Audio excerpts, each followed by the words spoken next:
everyone. Hi, it's Kenneth Lang here with another LinkedIn Live. And what I was actually had mentioned to Annette before is I actually went to my profile to see what would actually happen with my LinkedIn Live.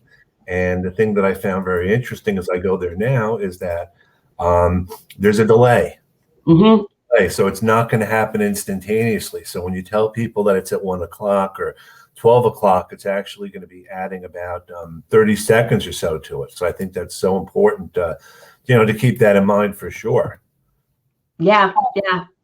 I know it's disconcerting. I try to watch my profile just to make sure that the live is working because I've had a couple of them with technical difficulties. Right. But it's very disconcerting because you're talking, and if you look over at the profile, it's different. So it's kind of weird. Right. I'm actually looking now and I don't see it right now on there. So that's okay. Well, hopefully it'll be see it. You do. I see it on your profile. I see the countdown. So that's exactly the thing. This is all about the learning part, because when I go to it, I don't see it. But then again, if you see it, that's great. Yeah, I see us now on your profile. It's kind of like a drive-in movie. I know. And it's right? it's even back then, like you talk about the tape delay and that sort of stuff. I mean, it makes a big difference. So we had a conversation once before. I just want to, let people know a little bit about how we got together. We met on Clubhouse, and we actually don't live super, super far away from each other. You're in, I think, Connecticut, and I'm in New Jersey. And what I have found about Clubhouse that's really great in terms of networking is not just being in the rooms, but meeting people and having conversations as a follow-up and figuring out the best ways to do that. Has that been a similar experience to you? Yes, absolutely. It's making those connections with people that I meet on Clubhouse. The audio, you sort of get to know people, I think, much quicker because you are live with them. And, but you have to take that and make the connection on, for me on LinkedIn. Now that the Clubhouse has the back channel, I am having engagement with people that way as well. But as you know, that's relatively new, but taking those connections to LinkedIn has been key for me. I know in my case, in the very beginning when I was on Clubhouse, like a lot of people, I was on there hour after hour, day after day. And I got to the place where I figured out sort of what I wanted to do. And I mean, it's a trial and error thing. Not every time you go to an event or a room or something, it's going to click. And I think it's so important to find what your niche is. I mean, I've been happy to be a guest on one of your things from 2:30 to 3:30. I mean, do you still do those every day or however often on Clubhouse? I do them Wednesday and Thursday. It's actually 2 to 3, but yeah, you were a great guest, so you have to come back. I do them on Wednesday and Thursday. Originally started with Tuesday, but Tuesday is such a crowded space for the careers, as you know, with all the, job seeker rooms and recruiter rooms. So it's now, Wednesday and Thursday, but I moderate in other rooms too, as you do. We all moderate in different rooms. So I'm going to ask you a question. How do you find the guests? I mean, we've kind of connected, but when you're going to first go on to have Clubhouse, how would you find a person to speak, and would you vet them out in advance? I would troll rooms in the career field and look for interesting people, or I should say, listen for interesting people. And if I found someone that, was smart, that's how I met you. That's how I met Lynn. That's how I met a lot of people. I would connect with them and, invite them to come and moderate with me. I sometimes would have a chat with them in advance, but, I'm not sure. Do you do that? Do you chat with people in advance, or the kind of people that you've gotten to know on Clubhouse? I think what I started to do is when I first went on Clubhouse, I was in awe in the beginning and very overwhelmed. And then I started to listen. I mean, when I was on Clubhouse for the first couple of weeks, I did nothing more than just listen and try to figure out from there. And then I made a mental note of what I wanted to do on Clubhouse, because again, what you forget about, which is kind of resonated with me now, is people are now joining Clubhouse that hadn't been there before. So it's absolutely okay to redo some of what you've done. And I just built relationships like from yourself and Rachel and others just from listening to them. And we'll have a conversation or we have a Zoom call, in advance, but just to have an understanding. But I think you really want to have guidelines in your rooms there, because I think the beginning, a room would become an hour, 2 hours, 3 hours, and no one would really know how to end it, or the best way to end it. Yeah, I agree with you. I try to run the rooms that I run are pretty much an hour. Sometimes they run over a little bit. I moderate in a couple of rooms on Saturday mornings that sometimes can go, it's supposed to be maybe an hour, but it runs an hour and a half or sometimes longer. But, I actually try to have a few talking points that I share with the people I'm moderating with. So this is kind of what we're going to talk about, like you and I did. You talked to me, this is what we're going to talk about. So people know when they get there that there are some talking points that we're going to cover, and people can, prep a little bit. Right. I want us to do a couple of shout outs to people who are joining the call. We have, of course, Kevin D. Turner, who actually just shared something really new on LinkedIn too, which is great. But you definitely want to follow Kevin any way you can. I do. Yes. And Sam Hansen from Princeton. I really hope at some point soon to head back to Princeton because there's a great networking group there.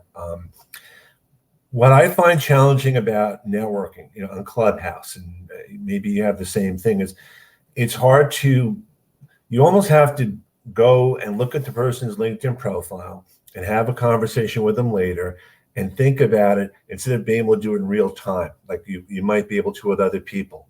I don't know if you have that same sort of sense when you're there. To go. Well, for example, you have a LinkedIn profile which is not clickable on Clubhouse. I don't think it still is. Right. So what I found myself doing is, as I was on a call, I'd actually be looking at their LinkedIn profile at the same time. Yeah. Since they're not actually seeing me. At least that helped.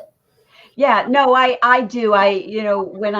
When I'm looking, when I'm listening to people in general, it sounds interesting to me. I look at of course, their Clubhouse profile, and then I will go and look at their LinkedIn profile, as well.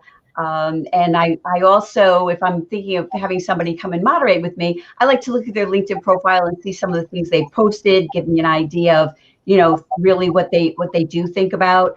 I'm glad that they have the back channel now, because then you can chat with people a little bit as well. When you I was going to ask you about the back channel, because I've tried it a few times, just so what people understand. If you're not on Clubhouse, it's an opportunity to have conversations when you're on Clubhouse in a room that are just specific to the person. So if you think about a text exchange or something like that while you're listening, do you have a lot of those going on at once with maybe multiple people, or how many people are in a back channel chat? Is it just a one-on-one, or does it depend? You can make it more. A couple of rooms that I moderate with, sort of with the same moderators, we moderate together, every week. Right. And when we go into a room, we set up a back channel for the 3 or 4 of us, so that we can talk amongst ourselves, about what's going on in the, in the room. But certainly what I think is nice about it is if someone is sitting in the audience and they're shy, that they don't want to come up on the stage, although I find most stages are, people are very friendly and welcoming, and they can actually click on one of the moderators' profiles and see that little arrow and just send them a message and send them a question. So people who are in the audience that don't maybe want to come up, they can send a question via this back channel, which is like a text, really. I mean, they call it the back channel, but it's a text sort of mechanism, and in that you can add multiple people. It's kind of like LinkedIn Messenger. You can have like a group chat. So if anyone is on the call on Clubhouse and you want to put your Clubhouse handle in the chat will be saved afterwards, so you can actually connect with everyone, after that, because we used to do that in the beginning, way back when LinkedIn started with Clubhouse. People would say, here I am on Clubhouse, let's just follow each other. So you'd have something with like maybe 100 handles on it. And what I found over time is an evolution. People went to Clubhouse, they came back here, they're going back to Clubhouse, and they just need to take a break from there's so much stuff going on. Do you find that's the case also, that you kind of have to take breaks every once in a while from the different, or can you manage all the platforms together? Well, I have learned to be strategic with Clubhouse as you have. The first couple of weeks, for maybe 3 weeks I was on there, boy, I was just fascinated too. I was in this room listening to that and all these other, there's so much on there. And now, I'm in rooms strategically. I go to rooms where people I know are speaking that I could use advice from, like the company pages on thought leadership branding, or if I see Bryn Tillman, I know the room she speaks in, and people that I want to learn from, I go to those rooms. I go to the rooms that, I'm moderating in, and, other interesting rooms, but I try not to just wander around, and I try to spend, a certain amount of time. I won't say a day, because some days, are busier than others. There's Right, rooms right, right. in, but I try to limit my time, weekly, because, we all have work to do. I mean, I'd love to be hanging out there chatting with people all day, but, can't do that. Now, do you think as things sort of open up, and we always have this conversation, what does open up mean? But people are going to be out doing things. Is that going to change the way Clubhouse is going to be used? Because last year at this time, we were stuck at home. We really had no place to go. And now that we go out, it's a little different dynamic. Do you see any change when you're in Clubhouse? Because I do a little bit now in terms of how much time I spend there. But what about you? Well, I think one of the things that's great about Clubhouse, being that it's the audio app, I listen to it in the car. I may be listening to Clubhouse when I'm in the shower. And, if there's a room that I'm interested in. So, I think people may be using it in different ways. I know people that, I see them, say, in a room that I'm in, and I will invite them to speak or ping them or something. And they will message me on LinkedIn and say, I'm working right now. I'm just listening while I'm working. So I think people are using it, while they work, they listen. So, that may back down participation. Some of the rooms I see are smaller, but, I think that's also a reflection of, just more clubs. I think also, and we came across this with one of our rooms, we ended up, it's the same topic every week. And then we realized, it's the same topic, but the audience has changed. So we decided that we were going to change the topic to make it a little bit different, because people who are on there a lot say, how much more can you talk about this topic? I've heard it all before. And so that was something which I learned. I mean, even though there's new people there, it's the same topic. You want to keep building an audience. And I don't know if you have similar, challenges that you have to keep fresh, and don't make the assumption that it's both new and old people there, basically. I moderate in rooms that do both. I moderate in a couple of rooms that that's the same topic every single week. It's the same topic, the same moderators, and you're right, different people come. In my club, just because I try to be different, I cover different topics all the time. I try to go beyond like resumes and LinkedIn profiles and talk about, what we did, the room together, the hidden job market, doing a room on, concerns coming back to the workplace after COVID, to have something different and bring different people in. But, I think they both can work. I get bored talking about the same thing all the time, but, No, I think one of the things that it's not so much a pushback, but on Clubhouse, it's a voice activated app. So if you can't hear, or you have challenges, you want to have an opportunity for people to still get involved. And at least something, what's good about this with this opportunity is, there's actual closed captioning. And I think there's things that we have to recognize. Everything we do has limitations, but we want to be as inclusive as we can, and at least, be able to share in different ways, because again, no app is perfect. No social media is perfect. And it's just knowing what the limitations are for each. Oh, I agree with you. I learned recently that putting like emojis in the title, at the beginning of the title of a room on Clubhouse, people that are using screen readers, are, I guess, hard to, sight, that it's difficult for them to hear that, because they'll hear like waving hand or fire burning or something. And so I stopped doing that. So I think it's good to be aware of how you can make it more make whatever you're doing more inclusive as well. And I think also people letting us know about that is just as important, because if I don't know it's affecting you, I can't react, and that's the important thing. I can read about it and all that, but the more we will actually learn, the better. So we have our first Morse quilt. I don't, welcome. And I hope everyone actually, joins in. Just to take a little bit of a pivot away from Clubhouse for now, we all love the idea of a voice app per se.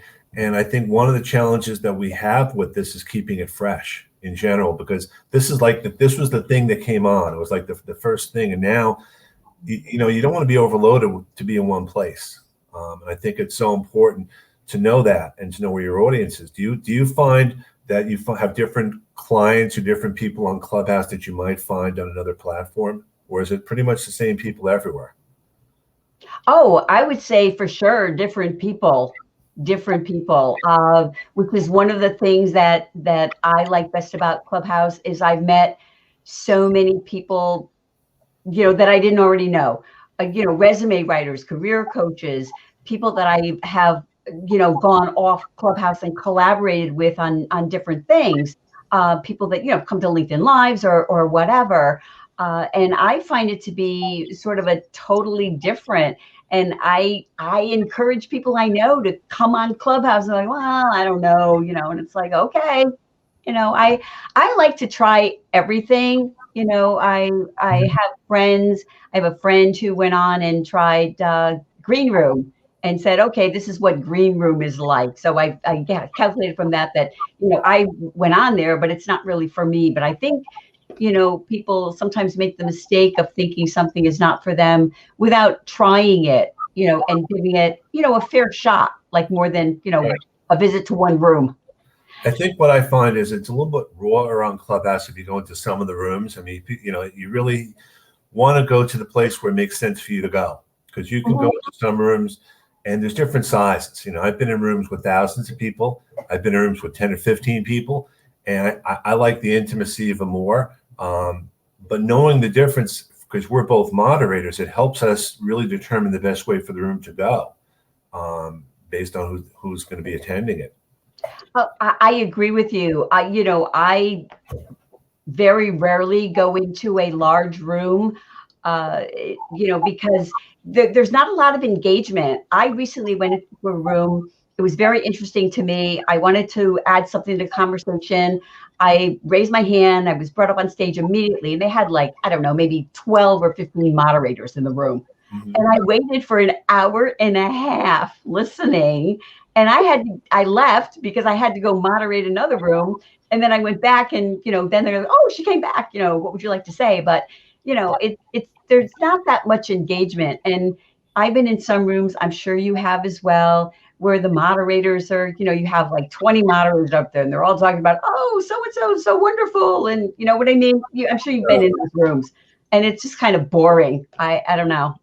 I mean, the rooms I like are the ones, there's something called a popcorn room, which is one of those things where we just talk about whatever topic comes to mind, and it becomes a great way to engage. We will talk in some of our rooms about just what's been going on the past week and what's going on in general. And it's an icebreaker. Instead of this is what the title is, you have to conform to it. Yeah. So do you put those under like as an AMA, or what's the title of a room like that? Well, we are now going to be an AMA. Before that we were we had our title. We were the bots room, and then everyone was like all botted out. Okay. So we actually decided, we can't be a bot room because it's just not. It's too specific, and how many times can you say the same thing? So what we're doing in a couple of our rooms is we're going to be AMA type rooms. Now, AMA is what? Just to let people know. Ask me anything. Okay. Now, again, we all have our jargon. Okay. What is it for you? No, I'm saying the people on this call may not know. Oh, okay. AMA. What I noticed recently is a lot of people have flags on their pictures or near there. Is that something new that just came out recently, the ability to add that, or was that always there? It was an Olympic thing. It's still running, but I'm not sure. And one of the updates from Clubhouse was if you put your flag of whatever country you're supporting anywhere in your profile, it would appear along with your photo. And I took mine off because the Olympics were over. And then I was in a room and everybody had flags, so I put mine back on again. But that, but that was that. And it was kind of cool to be in a room and, seeing people sporting their different countries they were supporting. And, I know one of the rooms that I go to every once in a while is the Monday room that they actually, Steven is in that room. Kevin Turner is in that room. Oh, yeah. And we have the last Monday of the month, everyone puts their baby pictures up. Oh, yeah. That's that Fab Four room, right? Yeah. I never seem to make it, but it's fun. Well, we have to do that sometime on one of these. We have to put our baby pictures up or something and see if people are willing to do the same thing. I mean, but it's just a great way to get to know people. And I think Kevin, he actually has a whole thing of everyone who's attended, almost like a class picture with all the baby picture or the kids' pictures. I just think that's so cool to do that. It is. I've seen people on what was it, May 4th, when people were doing all the, May the 4th be with you, and you go into rooms and everybody had a Star Wars character. And yeah, I think that's fun. I think that's cool. I mean, I can see Halloween costumes and all these other things. I think it just brings the community all together. And I think that's really what all this is about. It's just that anyone who ever wants to have a chat, I mean, we're chatting. We didn't know each other, less than a year ago. And now I consider us networking friends, which is, I mean, it's one of those things. And anyone who's in any of these rooms, my biggest thing, and I'm still sort of introvert, I'm almost afraid to talk to people. I was afraid to talk to the great people on Clubhouse or LinkedIn because they have to be up there. That they're not going to talk to little old me. And funny thing is, not only did they, but we all engaged. So that's kind of on me to be afraid to take that first step. And I think a lot of people sometimes wonder about that. I mean, we're all very approachable. I am exactly the same way. And I have found people to be, most welcoming. I was excited when I first got on Clubhouse because people I knew off Clubhouse that I knew were, experts on LinkedIn and, had some of the people I now go there to listen to, people that I knew already. And to be able to go up, I've gone up on stage and asked them a question, specific to me. And I've had people spend, 5-10 minutes talking me through an issue I was having, people that, I would go on and pay a lot of money to if I wasn't on Clubhouse. So, I found people to be very warm and generous as well. I think, many, many years ago, if I had a question, because I have an IT background, I would actually post the question in a LinkedIn group or something, or maybe read about it online. But I actually did this once. I went to a Clubhouse room and asked an IT question, went to the stage and got the answer, and I was moving on. It's just so easy to do it. And thinking about, I didn't know the answer to it. It was just better to ask someone there to get an idea how to do it instead of going back and forth. And here's the email. And what do you mean? What do you mean? Absolutely. Absolutely. I've had so many benefits from being on Clubhouse, meeting people like you. So many of the people that I engage with regularly now are people that I met on Clubhouse, and I've gone offline to speak at, networking groups and, speak to college universities with people that I met on Clubhouse. So it's, meeting people. But it's also a lot for me is learning. I have learned so much about LinkedIn and and other things, selling. I actually was just someone that I met on Clubhouse, connected with on LinkedIn, just posted a video, and I can't remember her name. I'm picturing her in my head and I'm so embarrassed. And someone had told me about posting an article and then using a LinkedIn story with the swipe up link feature. And I'm sitting there trying to figure it out, and I'm not a techie. And lo and behold, up pops in my feed this person with showing me the video, who had posted a video showing how to do that. So I was able to sit here and follow along. But that's someone I met on Clubhouse, who I never would have known on LinkedIn. So, it's like going to different networking groups. You don't want to just go one place. It's also a good opportunity to listen, because when I was on the very beginning, I would spend a lot of time listening and thinking about things, and just learning that way. I see Kevin actually did this, and thank you very much, Kevin. He put in, it has a hashtag Fab4 and Friends Kids Club. I try to make it as often as I can, Kevin. It's just one of those things. I mean, between and this is one of the challenges we all have in our lives with all the different events and things going on. It's just finding a balance and being pulled in multiple directions. And it's a good thing. Don't misunderstand. But sometimes it just becomes a little bit overwhelming for all of us. So I think there's also how the work-life balance and how we take care of ourselves is so important too. Yeah, I enjoy that room. And, we were talking before we went live that there's so many, people doing different lives, and there's things that are of interest. Some things I try to catch on the replay, but there's not even time to watch everything, or I just be on my computer, 24/7. So, you have to pick and choose and, what you're going to be watching and engaging with. So I think also now all of a sudden there's so many LinkedIn Lives out there, and I would love, and I always come up with a thing, if LinkedIn could ever figure out a way to alphabetize or sort or put all these LinkedIn Lives in one place so they'd be searchable, or there's someone we could know about them or get notified about them in some way, that would be an amazing thing. Now, whether they're going to do it or not, I don't know. Yeah, it would be great. It's like back in the day where they used to have the Twitter chat. Remember the Twitter chat list, and you could go there and look for different topics and have them, that way, like, Clubhouse does with the clubs, that you can go and look for clubs of your interest. It would be nice if you could look for LinkedIn Lives of your interest, but I guess it's, if you're interested in the person that's hosting it, then you'll know when, you have to follow them. So I guess that's the only option right now. But all someone has to do is create a LinkedIn Live group, hypothetically, and get everyone to post in the group and share the information there. I mean, it's such a large network of all of us. It's really hard to manage that. Mm-hmm. Because so many people, there's probably a lot of LinkedIn Lives out there that I don't know if I'd love to attend. Mm-hmm. And again, it's really, this is not a perfect world and a perfect situation, but it's just kind of getting as much information out there and talking to as many people too, because I think I'm always learning. I don't know everything. I admit it. And I always want to be learning for sure. Oh, me too. And the thing that's funny, we were talking about Clubhouse, but sometimes people are shy. They don't want to come up to the stage and ask their question. But I learned in school that, if I had a question, there were 10 other people that had the same question, right? So I have a question this is Kevin and I will talk about this later on. Next year, what I'm doing is I've promised for a while I'm going to go seeing everyone that I'm talking to, live. And now I'm trying to make it a baseball tour.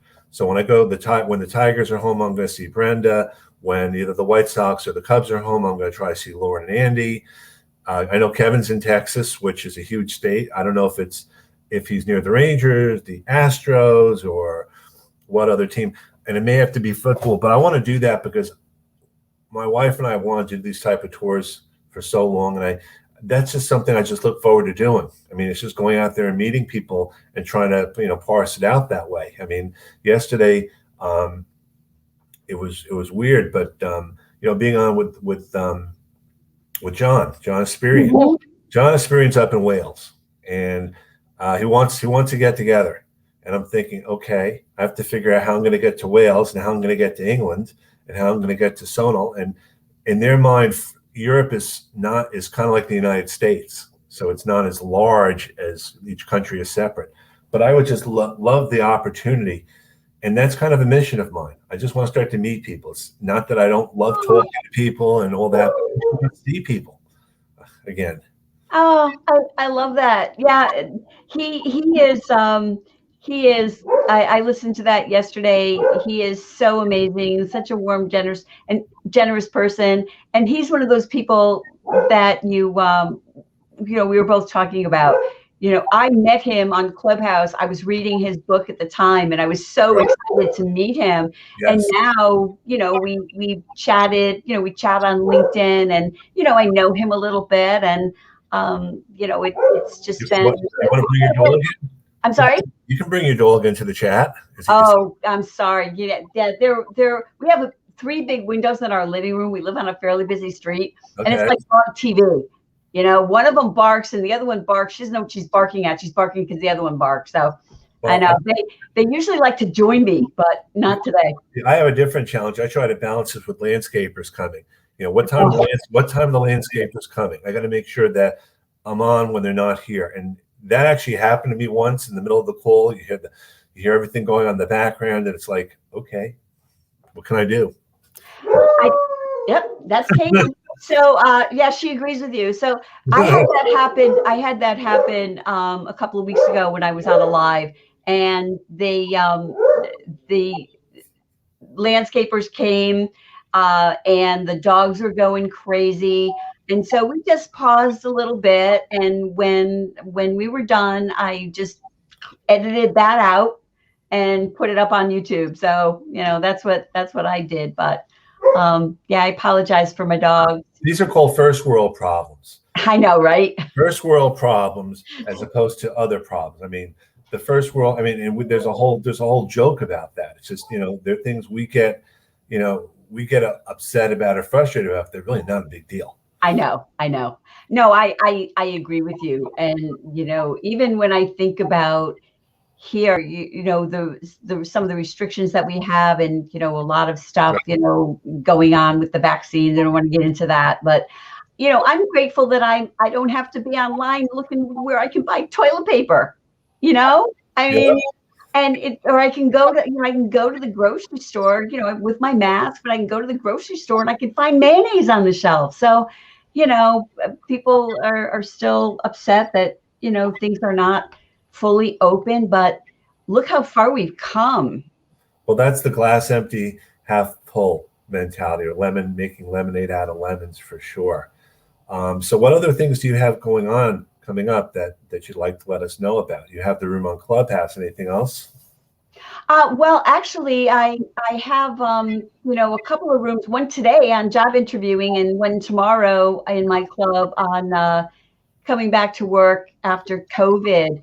I don't have any presentations off of Clubhouse coming up right now. I'll be doing a LinkedIn Live with Lisa Rangel, I think in September. Lisa very well. She's yeah. Crazy City, and Yep. I love Lisa. She and I become quite good friends over the years. So we're doing a LinkedIn Live on job searching, in this sort of post-pandemic world. So I'm really looking forward to that. When is that? I'd love to be in the audience listening. It's going to be September 10th. Okay. September 10th. And I'm trying to get someone to come in. I have tentative arrangements with someone to come in on the 24th to talk about. It's a speech presentation coach to come in and talk about preparing for job interviews, and if you're doing a cover story, how to prepare and prep to do those things. So try to cover things that are under my umbrella of career, right? But not just the basic things that people talk about all the time. So, and it's great learning for me. See, one of my future guests, I mean, we actually worked together many years ago. He's a writer, and he writes about the Civil War, and his book just got published. So we're going to have a chat about that. And it's just a little bit different. But I found out about it from when he posted on LinkedIn, and I had no idea he was an author. So it's a different type of book. So you're going to do that as one of your LinkedIn lives? Probably, yeah. I mean, we have to figure it out because we worked together. It's going to sound horrible. We worked together almost 30 years ago. I'm right there with you. It was the first IT job we both had. It was at Kmart, which back then was a really big deal. Yep. And we just went on to other places. We stayed in touch. You know, he went one direction, I went to another, but we always stayed in touch. And all of a sudden he's an author because he's just kind of retired. And it's just cool. So I figured this is a LinkedIn Live. It doesn't always have to be about job search and networking. You know, it can be like Inside the Actors Studio, the guy that did that all the time. You know? Oh, I love that show. I love that show. Yeah, yeah. Well, that was great. I'll have to watch for it. You know, it's always nice to have something different. I know. I mean, I'm almost thinking about, and it's one of those things. It has to be my personality. I mean, and I think that's really the best part of it. It's just, you know, talking to people. So I want to thank you very much for coming on today, and thank you very much, Annette. We will tell me about the room. Remind me about the room with all my multiple other notifications. I'll have to, you know, look out for them. Well, I thank you so much for inviting me. It's been great getting to know you, you know, better today and a couple of weeks ago when we did the Lunch and Learn. And, you know, I really enjoyed chatting with you. I'm so glad that we met on Clubhouse. Have a great day. Take care. Thanks everyone for tuning in. Bye. Bye.